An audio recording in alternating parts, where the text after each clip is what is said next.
നമസ്കാരം, സ്വാഗതം. ന്യൂസ് അപ്ഡേറ്റ്സിലേക്ക് പ്രധാന വാർത്തകൾ.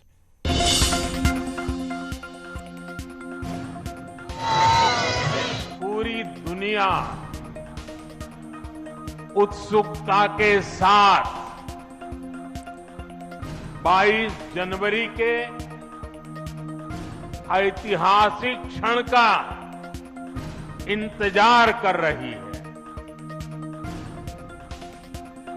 ഉത്സവാഘോഷത്തിൽ അയോധ്യ ആവേശമായി പ്രധാനമന്ത്രിയുടെ സന്ദർശനം. ജനുവരി 22 ചരിത്ര ദിവസമാകുമെന്ന് നരേന്ദ്രമോദി. പ്രതിഷ്ഠാദിനം വീടുകളിലും ആഘോഷിക്കണമെന്ന ആഹ്വാനം.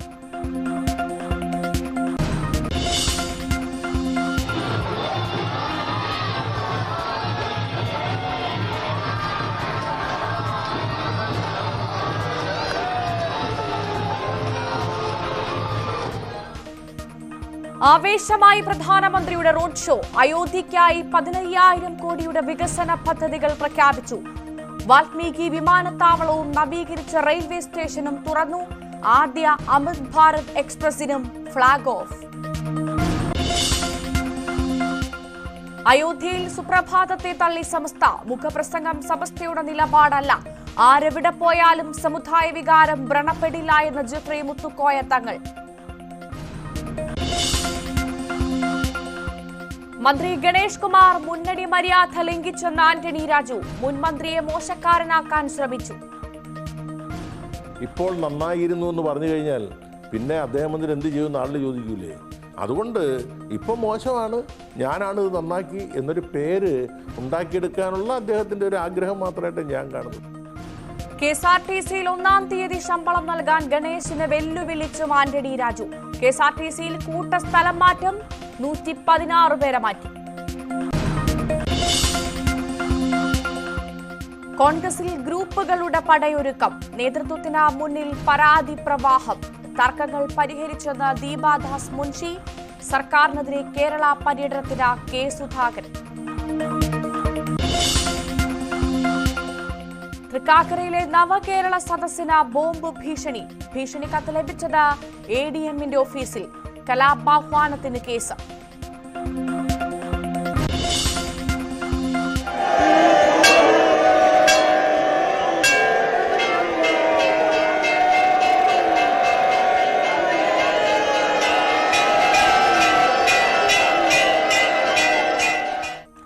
മകരവിളക്ക് മഹോത്സവത്തിനായി ശബരിമല നട തുറന്നു.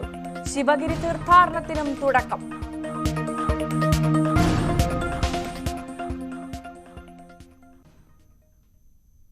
വിശദമായി നോക്കാം. അയോധ്യ രാമക്ഷേത്രം വിശ്വാസികൾക്ക് സമർപ്പിക്കുന്ന ജനുവരി 22 ചരിത്ര ദിനമാകുമെന്ന് പ്രധാനമന്ത്രി നരേന്ദ്രമോദി. അയോധ്യയിലെ പ്രാൺ പ്രതിഷ്ഠ ലോകം കാത്തിരിക്കുകയാണ്. രാജ്യത്തെ 140 കോടി ജനങ്ങൾക്കും ഇത് ആഘോഷമാക്കണമെന്നും പ്രധാനമന്ത്രി ആവശ്യപ്പെട്ടു. അയോധ്യയിൽ പൊതുയോഗവേദിയിലെത്തിയ പ്രധാനമന്ത്രി ഹർഷാരവങ്ങളോടുകൂടിയാണ് സദസ്സ് അരങ്ങേറ്റത്. सियावर रामचंद्र की, सियावर रामचंद्र की. ജയ് ശ്രീറാം വിളിച്ചും അയോധ്യ രാമക്ഷേത്ര പുനർനിർമ്മാണത്തിന് സഹകരിച്ച ജനങ്ങളോട് നന്ദി പറഞ്ഞുമായിരുന്നു തുടക്കം. ലോകം ജനുവരി 22 കാത്തിരിക്കുന്നു. ചരിത്ര ദിനത്തിനായി താനും കാത്തിരിക്കുകയാണ്. സുഭാഷ് ചന്ദ്രബോസ് ഇന്ത്യയുടെ സ്വാതന്ത്ര്യ പ്രഖ്യാപനം നടത്തിയ ഡിസംബർ 30 ചരിത്ര പ്രാധാന്യത്തെക്കുറിച്ചും പ്രധാനമന്ത്രി സൂചിപ്പിച്ചു. पूरी दुनिया उत्सुकता के साथ 22 जनवरी के ऐतिहासिक क्षण का इंतजार कर रही है. പ്രതിഷ്ഠാദിനം രാജ്യം ആഘോഷമാക്കണമെന്നും പ്രധാനമന്ത്രി ആവശ്യപ്പെട്ടു. രാമജ്യോതി തെളിയിച്ച് 140 കോടി ജനങ്ങളും ആഘോഷത്തിൽ പങ്കെടുക്കണം. രാജ്യത്തെ ഓരോ തരി മണ്ണിന്റെയും സംരക്ഷകനാണ് താൻ. വികസനവും പാരമ്പര്യവും രാജ്യത്തെ മുന്നോട്ട് നയിക്കും. തീർത്ഥാടന കേന്ദ്രങ്ങളെ ഡിജിറ്റൽ സാങ്കേതിക വിദ്യകളുടെ സാധ്യതകൾ പ്രയോജനപ്പെടുത്തി ആധുനികവൽക്കരിക്കുകയും സൗന്ദര്യവൽക്കരിക്കുകയുമാണ് ലക്ഷ്യം. വികസനത്തിന്റെ പുതിയ തലങ്ങളിൽ എത്തണമെങ്കിൽ ഓരോ രാജ്യവും അതിന്റെ പൈതൃകം കാത്തുസൂക്ഷിക്കണം.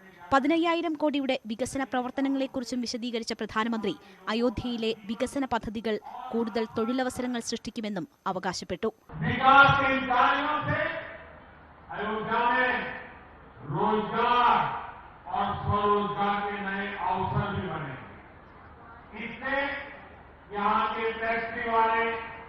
रिक्शा वाले, होटल वाले, ढाबे वाले, मकान वाले, फूल बेचने वाले, पूजा का सामग्री बेचने वाले, हमारे छोटे मोटे दुकानदार भाई सभी की राय बढ़ेगी।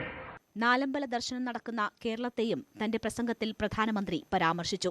केरल में सबरीमाला यात्रा हो, आंध्र तेलंगाना में मेदारम में समक्का और सरक्का की यात्रा हो, नागोरा यात्रा, इनमें लाखों की संख्या है श्रद्धालु जुटते हैं। यहाँ बहुत कम लोगों को पता होगा कि केरल में भगवान राम और उनके भाइयों भरत, लक्ष्मण और शत्रुघ्न के धाम की भी यात्रा होती है। ന്യൂസ് 18 അയോധ്യ. 15,000 കോടി രൂപയുടെ പദ്ധതികളാണ് പ്രധാനമന്ത്രി നരേന്ദ്രമോദി നാടിന് സമർപ്പിച്ചത്. അയോധ്യ ഡാം റെയിൽവേ സ്റ്റേഷനും മഹർഷി വാൽമീകി വിമാനത്താവളവുമാണ് അതിൽ പ്രധാനം. 6 വന്ദേ ഭാരത് ട്രെയിനുകളും 2 അമൃത് ഭാരത് ട്രെയിനും പ്രധാനമന്ത്രി ഫ്ളാഗ് ഓഫ് ചെയ്തു. 15,000 കോടിയുടെ വിവിധ അടിസ്ഥാന സൗകര്യ വികസന പദ്ധതികളാണ് പ്രധാനമന്ത്രി രാജ്യത്തിന് സമർപ്പിച്ചത്. അയോധ്യാധാം റെയിൽവേ സ്റ്റേഷന്റെ ഉദ്ഘാടനമായിരുന്നു ആദ്യം. രാമക്ഷേത്ര മാതൃകയിൽ ലോകോത്തര നിലവാരത്തിലാണ് റെയിൽവേ സ്റ്റേഷന്റെ നിർമ്മാണം. 240 കോടി ചെലവഴിച്ചാണ് 1,00,000 ചതുരശ്ര അടി വിസ്തീർണമുള്ള അയോധ്യാധാം റെയിൽവേ സ്റ്റേഷൻ പുനർനിർമ്മിച്ചത്. വിമാനത്താവള ടെർമിനലിനോട് കിടപിടിക്കുന്ന രീതിയിലാണ് സ്റ്റേഷൻ രൂപകൽപ്പന ചെയ്തിരിക്കുന്നത്. ഉദ്ഘാടനം നിർവഹിക്കുന്നതിന് മുൻപ് പ്രധാനമന്ത്രി റെയിൽവേ സ്റ്റേഷൻ മാതൃക നോക്കിക്കാണുകയും നിർമ്മാണം വിലയിരുത്തുകയും ചെയ്തു. 2 അമൃത് ഭാരത് ട്രെയിനുകളുടെയും 6 വന്ദേ ഭാരത് ട്രെയിനുകളുടെയും ഫ്ളാഗ് ഓഫും പ്രധാനമന്ത്രി നിർവഹിച്ചു.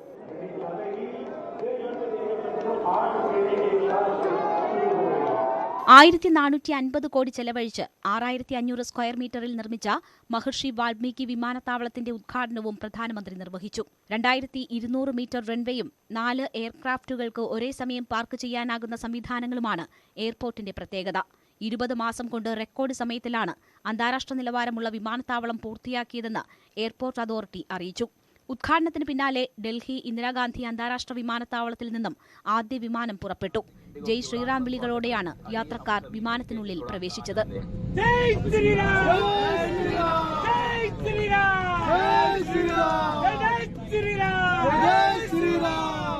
11,100 കോടി രൂപയുടെ അയോധ്യ അടിസ്ഥാന വികസന പദ്ധതികളും ഉത്തർപ്രദേശിൽ നടപ്പാക്കുന്ന 4,600 കോടി രൂപയുടെ പദ്ധതികളുമാണ് പ്രധാനമന്ത്രി ഉദ്ഘാടനം ചെയ്തത്.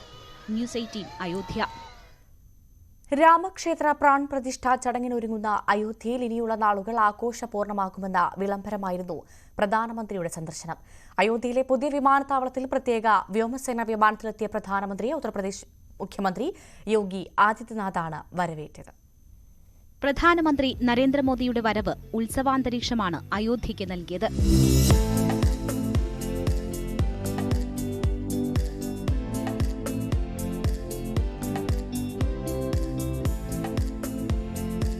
അയോധ്യ വിമാനത്താവളത്തിൽ നിന്ന് 15 കിലോമീറ്റർ ദൂരം വഴിയോരത്ത് നിറഞ്ഞുനിന്ന ജനങ്ങൾ. റെയിൽവേ സ്റ്റേഷൻ നാടിന് സമർപ്പിക്കുന്ന ചടങ്ങിലേക്കുള്ള യാത്രയത്രയും റോഡ് ഷോ. വഴിയോരത്ത് കാത്തുനിന്നവർ പുഷ്പവൃഷ്ടിയിലൂടെ പ്രധാനമന്ത്രിയെ വരവേറ്റു.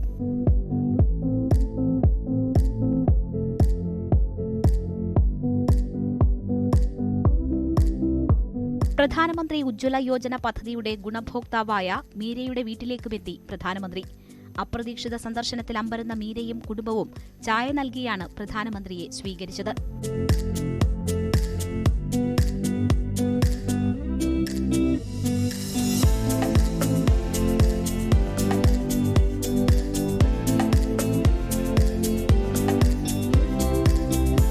അയോധ്യാധാം ജംഗ്ഷൻ എന്ന് പേരുമാറ്റി ലോകോത്തര നിലവാരത്തിലേക്ക് നവീകരിച്ച റെയിൽവേ സ്റ്റേഷൻ നാടിന് സമർപ്പിക്കുന്നതായിരുന്നു ആദ്യ ചടങ്ങ്. അയോധ്യാധാം റെയിൽവേ സ്റ്റേഷനെക്കുറിച്ച് Press Information Bureau short film പുറത്തിറക്കിയിരുന്നു.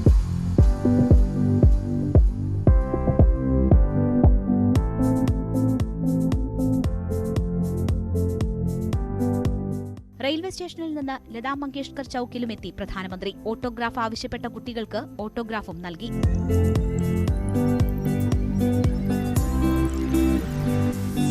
News 18 Ayodhya. Ayodhya വിഷയത്തിൽ സുപ്രഭാതത്തെ തള്ളി സമസ്ത അധ്യക്ഷൻ ജിഫ്രി മുത്തുക്കോയ തങ്ങൾ. സുപ്രഭാതത്തിലെ മുഖപ്രസംഗം സമസ്തയുടെ നിലപാടല്ല. രാഷ്ട്രീയ കക്ഷികളുടെ രാഷ്ട്രീയ നയങ്ങളിൽ സമസ്തയ്ക്ക് അഭിപ്രായമില്ല. രാഷ്ട്രീയ പാർട്ടികൾക്ക് ക്ഷണം സ്വീകരിക്കാം, തള്ളാം. അത് അവരുടെ നയം. അയോധ്യയിൽ മാത്രമല്ല, ആരെവിടെ പോയാലും സമുദായത്തിന്റെ വികാരം വ്രണപ്പെടില്ല എന്നും ജിഫ്രി മുത്തുക്കോയ തങ്ങൾ പ്രതികരിച്ചു. കാന്തപുരം വിഭാഗത്തിനെതിരെ സമസ്ത. ചിലർ സമാന്തര പ്രവർത്തനങ്ങൾ നടത്തുന്നുവെന്ന് സമസ്ത അധ്യക്ഷൻ ജിഫ്രി മുത്തുക്കോയ തങ്ങൾ. 89-ൽ സംഘടനാ പ്രവർത്തനം നടത്തി പുറത്തുപോയവരാണിവർ. 100ാം വാർഷികം എന്ന പേരിൽ ഇവർ നടത്തുന്ന പരിപാടികളുമായി സമസ്തയ്ക്ക് ബന്ധമില്ല. ഇത്തരം പരിപാടികളിൽ പ്രവർത്തകർ വഞ്ചിതരാകരുതെന്നും ജിഫ്രി മുത്തുക്കോയ തങ്ങൾ. 1980-ൽ സംഘടനാ വിരുദ്ധ പ്രവർത്തനം നടത്തി പുറത്തുപോയ ചിലർ പുതിയ സംഘടന ഉണ്ടാക്കി സമാന്തര പ്രവർത്തനങ്ങൾ നടത്തി വരികയാണ്. അതിൻ്റെ ഭാഗമായിക്കൊണ്ട് 100ാം വാർഷികം എന്ന പേരിൽ നടത്തപ്പെടുന്ന പരിപാടികളുമായി സമസ്ത കേരള ജമിയത്തുൽ ഉലമക്കോ സമസ്ത കേരള ജമിയത്തുൽ ഉലമയുടെ പോഷക സംഘടനകൾക്കോ യാതൊരു ബന്ധവുമില്ല. അത് സമസ്ത കേരള ജമിയത്തുൽ ഉലമയും സമസ്ത കേരള ജമിയത്തുൽ ഉലമയുടെ പോഷക സംഘടനകളും സമസ്തനോട് ബന്ധപ്പെട്ട് പ്രവർത്തിക്കുന്നതായ എല്ലാവരും അതിൻ്റെ യാഥാർത്ഥ്യം മനസ്സിലാക്കിക്കൊണ്ടിട്ട് അതിലൊന്നും വഞ്ചിതരാകരുതെന്നും കൂടി പ്രത്യേകം ഈ യോഗം എല്ലാവരും ഉണർത്തുകയാണ്. ഗതാഗത മന്ത്രി കെ ബി ഗണേഷ് കുമാറിനെതിരെ പരസ്യ നിലപാടുമായി മുൻ മന്ത്രി ആന്റണി രാജു. സ്ഥാനമൊഴിഞ്ഞ മന്ത്രി മോശക്കാരനാക്കാൻ ഗണേഷ് ശ്രമിക്കുന്നത് മുന്നണി മര്യാദയുടെ ലംഘനമെന്ന് ആന്റണി രാജു. കെഎസ്ആർടിസിയിലെ വരുമാന ചോർച്ച തടയുമെന്ന ഗണേഷിന്റെ പ്രസ്താവനയെക്കുറിച്ച് ന്യൂസ് 18 അഭിമുഖത്തിൽ മറുപടി നൽകുകയായിരുന്നു ആന്റണി രാജു. ഇപ്പോൾ കഴിഞ്ഞ ദിവസങ്ങളിൽ കേട്ട 2-3 ഡയലോഗുകൾ ഞാൻ പറയുകയാണ്. അത് പറഞ്ഞത് മറ്റാരുമല്ല, ഇപ്പോൾ സ്ഥാനം ഏറ്റെടുത്തിരിക്കുന്ന കെ ബി ഗണേഷ് കുമാറാണ്. താങ്കൾക്ക് പകരം മന്ത്രിയായിട്ട് വരുന്നയാൾ. സാധാരണ രീതിയിൽ ഒരു മുന്നണി മാറ്റമൊക്കെ ഉണ്ടായി ഒരു സർക്കാർ മാറി മറ്റൊരു സർക്കാർ വരുമ്പോൾ ഒരു വകുപ്പ് ഏറ്റെടുക്കുന്ന അതേ രീതിയിൽ തന്നെയാണ് കെ ബി ഗണേഷ് കുമാർ ഗതാഗത വകുപ്പിനെ കുറിച്ച് പറഞ്ഞിരിക്കുന്നത്. അതായത് ഗതാഗത വകുപ്പിൽ കഴിഞ്ഞ 2.5 വർഷം ശരിയായിട്ടല്ല കാര്യങ്ങൾ നടന്നതെന്ന് അദ്ദേഹം കൃത്യമായിട്ട് പറയുന്നുണ്ട്. അപ്പോൾ താങ്കൾ അതിന് മറുപടി പറയേണ്ടി വരും. ഗ്യാലറിയിലിരുന്ന് കളി കാണാൻ എളുപ്പമാണ്, കളിക്കളത്തിൽ ഇറങ്ങുമ്പോഴേ ബുദ്ധിമുട്ട് മനസ്സിലാക്കുള്ളൂ. പിന്നെ കുറച്ചുകൂടി പക്വതയോടുകൂടി ഇത്തരം സ്ഥാനങ്ങളിലേക്ക് വരുമ്പോൾ കുറച്ചുകൂടി പക്വതയോടുകൂടി ഉള്ള അഭിപ്രായ പ്രകടനമാണ് എല്ലാവരും പ്രതീക്ഷിക്കുന്നത്. ഇത് ഈ മുന്നണിയിൽ നിന്നുകൊണ്ട് ഇത്തരം അഭിപ്രായ പ്രകടനം നടത്തുന്നത് ആദ്യമായിട്ടല്ല. പിന്നെ ആഭ്യന്തര വകുപ്പിനെതിരെ പരസ്യമായിട്ട് എതിരായിട്ട് അഭിപ്രായം പറഞ്ഞിട്ടുണ്ട്, ആരോഗ്യ വകുപ്പിനെതിരെ പറഞ്ഞിട്ടുണ്ട്, പൊതുമരാമത്ത് വകുപ്പിനെതിരെ പറഞ്ഞിട്ടുണ്ട്, ഇൻഡസ്ട്രീസ് വകുപ്പിനെതിരെ പറഞ്ഞിട്ടുണ്ട്, വിദ്യാഭ്യാസ വകുപ്പിനെതിരെ പറഞ്ഞിട്ടുണ്ട്. അപ്പോൾ ഏത് വകുപ്പിനെതിരെയാണ് ഇത്തരം ആരോപണങ്ങൾ ഇദ്ദേഹം ഉന്നയിക്കാതിരുന്നത്? അതുകൊണ്ട് ആ ഒരു അപക്വമായ അത്തരം അഭിപ്രായ പ്രകടനങ്ങളെക്കുറിച്ച് ഞാനൊരു അഭിപ്രായം പറയുന്നില്ല. ഇതൊക്കെ ജനങ്ങൾ വിലയിരുത്തുകയല്ലേ. ഒരു കാര്യമുണ്ട്. ഇപ്പോൾ താങ്കൾ ആദ്യം പറഞ്ഞ കാര്യം, ഗ്യാലറിയിൽ ഇരുന്ന് കളി കാണുന്നത് എളുപ്പമാണ്, കളത്തിലിറങ്ങി കളിക്കുമ്പോഴേ കാര്യങ്ങൾ മനസ്സിലാവുകയുള്ളൂ എന്ന്. ഇദ്ദേഹം കെ ബി ഗണേഷ് കുമാർ കളത്തിലിറങ്ങി കളിച്ചതാണ്, ഇതേ ഫീൽഡിൽ തന്നെ കളിച്ചതാണ്, ഗതാഗത വകുപ്പിൽ കളിച്ചതാണ്. അതാണ് അദ്ദേഹത്തിന്റെ ആത്മവിശ്വാസം. അദ്ദേഹം ആവർത്തിച്ച് പറയുന്നുണ്ട്, ഞാനിരുന്ന സമയത്തെ പോലെ അല്ല ഇപ്പോൾ ഗതാഗത വകുപ്പ്, അത് മാറ്റണം, അതിൽ അഴിമതിയുണ്ട് എന്നുള്ള കാര്യം അദ്ദേഹം പറയുന്നുണ്ട്. അതാണ് ഞാൻ പറഞ്ഞത്. അങ്ങനെ ഇതുവരെ ഏതെങ്കിലും ഒരു അഴിമതി ആരോപണം പ്രതിപക്ഷം പോലും എനിക്കെതിരെ ഉന്നയിച്ചിട്ടില്ല. അപ്പോൾ ഇതൊക്കെ ഇപ്പോൾ അദ്ദേഹം ഗ്യാലറിയിലാണ് ഇരുന്ന് കളി കണ്ടത്. ഈ 2.5 വർഷക്കാലം ഗ്യാലറിയിലിരുന്ന് കളി കണ്ടതായിരുന്നല്ലോ. അതാണ് ഞാൻ ഉദ്ദേശിച്ചത്.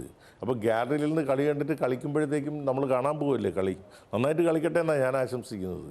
അപ്പോൾ അങ്ങനെയാണെങ്കിൽ ഒരു മുന്നണി മര്യാദയുടെ ലംഘനം അവിടെ നടന്നിട്ടുണ്ട് ശ്രീ ആന്റണി രാജു. കാരണം ഇത് ജനങ്ങളിലേക്കാണ് അദ്ദേഹം ഇക്കാര്യങ്ങൾ പറയുന്നത്. സ്വാഭാവികമായിട്ടും ഗതാഗത വകുപ്പ് എന്ന് പറയുമ്പോൾ ഏറ്റവും കൂടുതൽ ജനങ്ങളോട് അടുത്ത് നിൽക്കുന്ന വകുപ്പാണ്. KSRTC ബസ്സിൽ കയറാത്ത ആളുകൾ ഉണ്ടാവില്ല.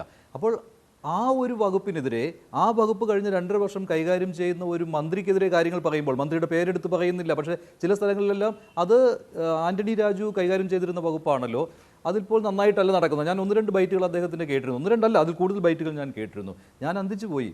അങ്ങനെ പറയുവാൻ പുതിയതായിട്ട് ചുമതലയേൽക്കുന്ന ഒരാൾക്ക് എങ്ങനെ സാധിക്കും? അങ്ങനെ സാധിക്കണമെങ്കിൽ വ്യക്തിപരമായിട്ട് പോലും അദ്ദേഹത്തിന് താങ്കളോട് ചില മുഷിപ്പുകൾ ഉണ്ടാവാം. അതിലൊന്നും ഞാൻ അതേ നാണയത്തിൽ മറുപടി പറയാൻ പോയാൽ പിന്നെ അദ്ദേഹം ഞാനും തമ്മിലുള്ള വ്യത്യാസം എന്താ? ഞാൻ അദ്ദേഹത്തിൻ്റെ അപ്പനോടൊപ്പം നിയമസഭയിൽ പ്രവർത്തിച്ച ആളാണ്. അപ്പോൾ ഞാൻ കുറെ കൂടെ പക്വത കാണിക്കണമല്ലോ. അല്ല, പക്വതയില്ലാത്ത ഒരാളെ മന്ത്രിസഭയിൽ എടുത്തു വയ്ക്കുന്നത് ശരിയാണോ? അങ്ങനെ മുഖ്യമന്ത്രി ചെയ്യും. അത് ഞാൻ പറയുന്നത് അതൊക്കെ മുഖ്യമന്ത്രിയോട് നിങ്ങൾ ചോദിക്കേണ്ട ചോദ്യമാണ്, എന്നോടല്ലല്ലോ ചോദിക്കേണ്ടത്. എന്നെ സമയത്ത് ഇത്തരം അഭിപ്രായങ്ങൾ പക്വതയുള്ളതായിരുന്നെങ്കിൽ അങ്ങ് ഈ ചോദ്യം എന്നോട് ചോദിക്കില്ലായിരുന്നല്ലോ. കെ ബി ഗണേഷ് കുമാറിന്റെ സത്യപ്രതിജ്ഞയ്ക്ക് മുൻപ് KSRTCയിലും കൂട്ട സ്ഥലം മാറ്റം. കണ്ടക്ടർ, ഡ്രൈവർ, മെക്കാനിക്കൽ തസ്തികയിലുള്ളവരെയാണ് സ്ഥലം മാറ്റിയത്. മെക്കാനിക്കൽ വിഭാഗത്തിൽ 28 പേരെയും കണ്ടക്ടർ വിഭാഗത്തിലെ 41 ആളുകളെയും ഡ്രൈവർ വിഭാഗത്തിൽ 47 ജീവനക്കാരെയുമാണ് സ്ഥലം മാറ്റിയത്. KSRTC CMD Biju പ്രഭാകറാണ് ഉത്തരവിറക്കിയത്. നേരത്തെ മോട്ടോർ വാഹന വകുപ്പ് പുറത്തിറക്കിയ സ്ഥലം മാറ്റ ഉത്തരവ് മരവിപ്പിച്ചിരുന്നു.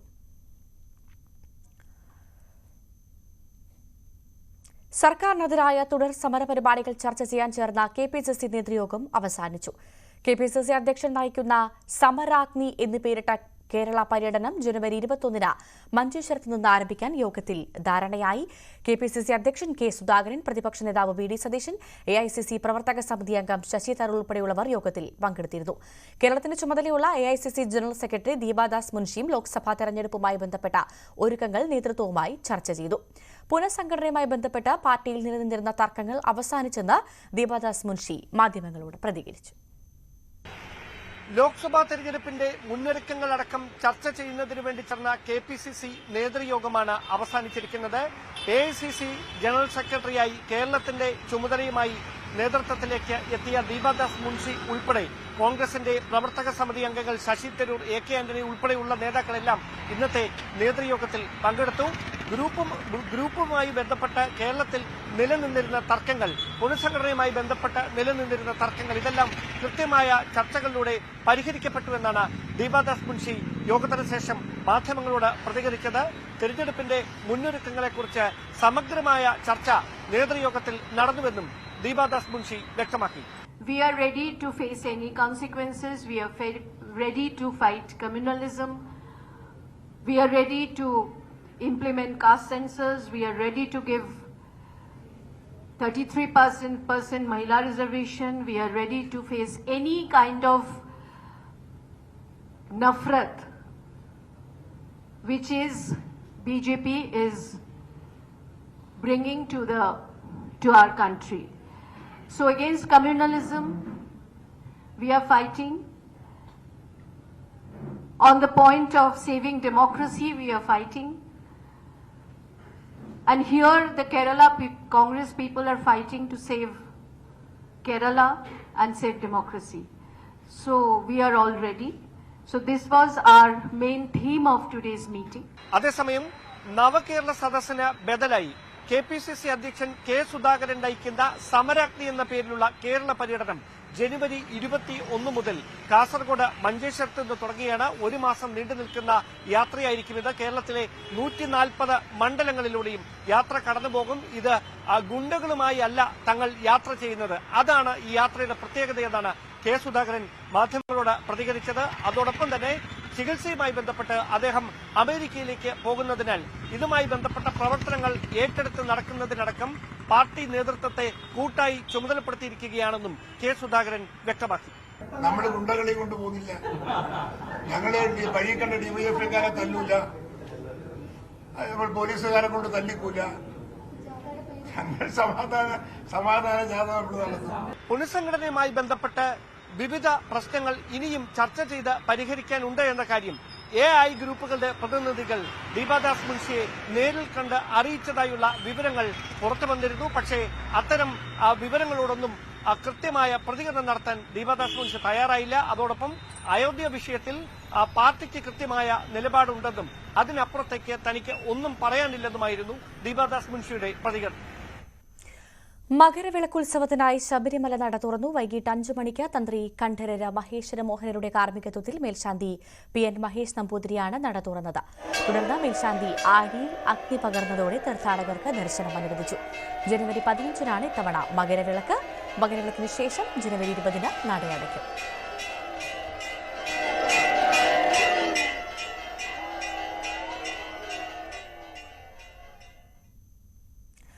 പോലീസ് അനാവശ്യമായി കസ്റ്റഡിയിൽ വെച്ചതായി പരാതി. യൂത്ത് കോൺഗ്രസ് പ്രവർത്തകർ ശ്രീജിത്ത് PS-നെ അനാവശ്യമായി കസ്റ്റഡിയിലെടുത്തു എന്നാണ് പരാതി. മന്ത്രി MP രാജേഷിന്റെ വാഹനവ്യൂഹം തടസ്സപ്പെടുത്തിയെന്ന് പറഞ്ഞായിരുന്നു പാലക്കാട് സൌത്ത് പോലീസിന്റെ നടപടി. മെഡിക്കൽ ഷോപ്പിലേക്ക് മരുന്ന് കൊണ്ടുപോകവെയാണ് കസ്റ്റഡിയിലെടുത്തതെന്നാണ് ശ്രീജിത്തിന്റെ ആരോപണം. ഞാൻ പാലക്കാട് നിന്ന് തിരിച്ച് ചിറ്റൂരിലേക്ക് പോയിക്കൊണ്ടായിരിക്കുന്നു. അപ്പം അണപ്പുള്ളിക്കാവ് ഫുൾ ബ്ലോക്കായിരുന്നു, റോഡ് ഫുൾ ബ്ലോക്കായിരുന്നു.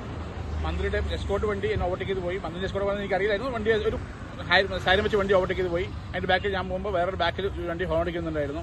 അപ്പോൾ എനിക്ക് കടത്തി വിടാൻ ഗ്യാപ്പില്ലായിരുന്നു, അത്ര ബ്ലോക്കായിരുന്നു മണപ്പുള്ളിക്കാവിൽ. കുറച്ചുകൂടി പോയി ആ ബാക്കിൽ ഹോൺ അടിച്ച വണ്ടി എന്നെ ഓവർടേക്ക് ചെയ്തു. അതിൽ നിന്ന് ഒരാൾ നേരെ പോലീസുകാർ വിളിച്ച് പറഞ്ഞു, എസ്കോർട്ടിൽ വണ്ടി വന്ന് പോലീസുകാർ വിളിച്ച് നേരെ സ്റ്റേഷനിലേക്ക് കൊണ്ടുവന്നു. എന്തായിരുന്നു സംഭവം? അവർ പറയുന്നത് ഞാൻ മന്ത്രിന്റെ വണ്ടി തടസ്സപ്പെടുത്തി എന്നാണ് പറയുന്നത്. പക്ഷേ അവിടെ തടസ്സപ്പെടുത്താൻ പറ്റാത്ത ഫുൾ ബ്ലോക്കാണ്. മന്ത്രിന്റെ വണ്ടിക്ക് പോകാൻ പറ്റില്ല എന്ന് പറഞ്ഞാൽ പിന്നെ ആർക്കെങ്കിലും പോകാൻ പറ്റുമോ? ആ വണ്ടി എന്റെ ചെറിയ വണ്ടിയാണ്. ആ വണ്ടി ഓവർടേക്കാൻ മറ്റൊരു വണ്ടി പറ്റില്ല, അത്ര ബ്ലോക്കായിരുന്നു എന്നർത്ഥം. അത് ഞാൻ ഒരു തെറ്റ് ഞാൻ ചെയ്തിട്ടില്ല. എന്റെ വണ്ടിക്ക് ഞാൻ മദ്യപിക്കുക അല്ലെങ്കിൽ എന്തെങ്കിലും തെറ്റി ഒന്നും ചെയ്തിട്ടില്ല. എന്റെ വണ്ടിക്ക് ബുക്കിംഗ് നമ്പർ എല്ലാം കറക്റ്റാണ്. പക്ഷേ എന്നെ 1 മണിക്കൂർ എന്റെ വണ്ടിയിൽ മരുന്നുള്ളതാണ്. 1 മണിക്കൂർ ആവശ്യമില്ലാതെ പോലീസ് വിളിച്ചു.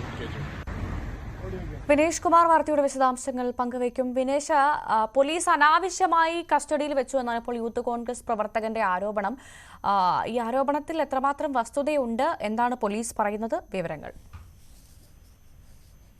ഭവ്യ, പാലക്കാട് മണപ്പുള്ളിക്കാവ് ക്ഷേത്രത്തിന് സമീപം ആണ് സംഭവം. 6 മണിയോടുകൂടി ചിറ്റൂർ ഭാഗത്തേക്ക് പോവുകയായിരുന്ന ശ്രീജിത്ത്, അതായത് KPCC അംഗം ശ്രീധരന്റെ മകനായ ശ്രീജിത്ത്, യൂത്ത് കോൺഗ്രസ് പ്രവർത്തകനാണ്. ഇയാൾ കടന്നു പോകുന്ന വാഹനം, അതായത് മന്ത്രി MP രാജേഷിന്റെ വാഹന വ്യൂഹത്തെ തടസ്സപ്പെടുത്തി എന്ന് പറഞ്ഞുകൊണ്ടാണ് പാലക്കാട് സൗത്ത് സ്റ്റേഷനിലെ പോലീസ് ഇയാളെ കസ്റ്റഡിയിലെടുത്തത്.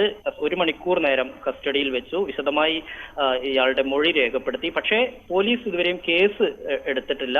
കാരണം ഇയാൾ മദ്യപിച്ചിട്ടുണ്ടോ എന്നുള്ള സംശയത്തിൽ അതിന്റെ പരിശോധന നടത്തി. എന്നാൽ അത് മദ്യപിച്ചിട്ടില്ലെന്ന് പോലീസ് കണ്ടെത്തി. അതുപോലെ തന്നെ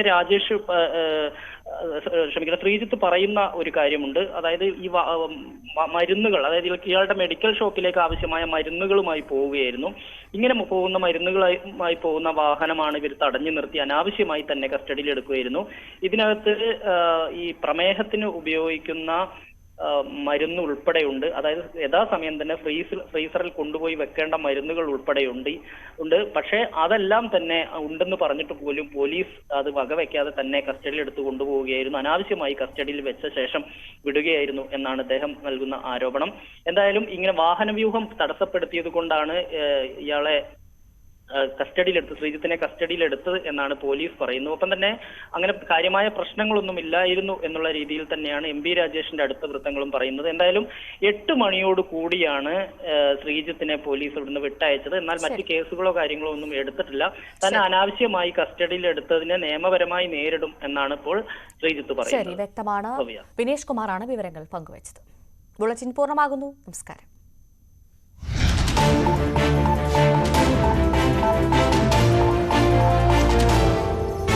പഴയതെല്ലാം മറന്നിക്കൂ. 400